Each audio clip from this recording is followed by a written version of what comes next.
Do you know what? I'm really pleased with how I jumped. Fourth place is tough, and 3 centimeters is so tiny.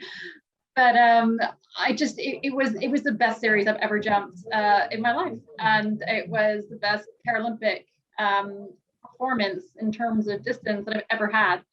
And I hadn't actually been really having a great season. So to come out here and just absolutely smash that season's best, I'm just really proud of myself for peaking at the right time.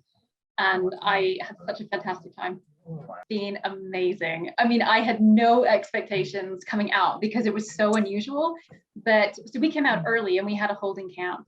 And I mean, just the volunteers and the hosts were so amazing. They would be there every morning, clapping us on and cheering us on to the bus. And it was just, their enthusiasm was so infectious. And then I came here today, and again, you don't really know what to expect. I've never been in a stadium this size that has, just been empty, and you kind of think, oh, how's it going to feel?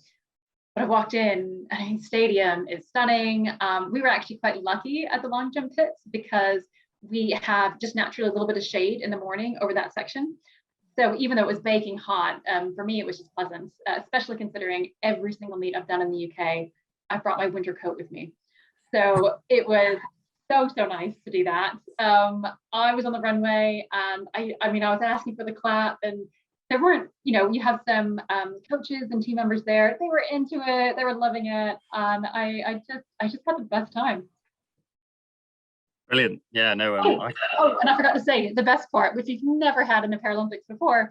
You probably would have seen it on the Olympics. They now have this special gate for finals where they announce you and you get to come in and do your thing. That was a cool touch too. I hadn't experienced that before, and I did enjoy that as well. Yeah, I mean, it has just been probably since 2009. Luck has just not been on my side.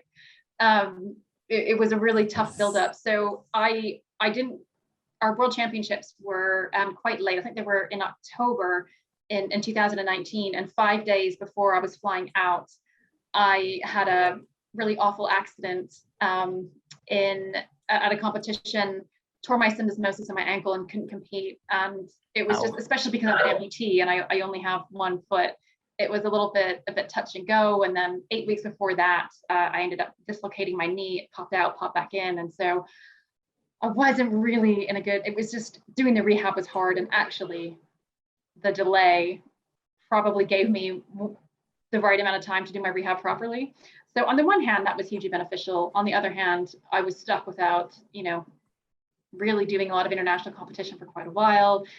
With coronavirus this summer, I really wasn't able to travel. So that aspect was quite tough. And then you're dealing with motivational issues and the difficulties surrounding not being able to see people and just, layering up, normal avenues you would have to release anxiety and that sort of thing. You just don't have access to.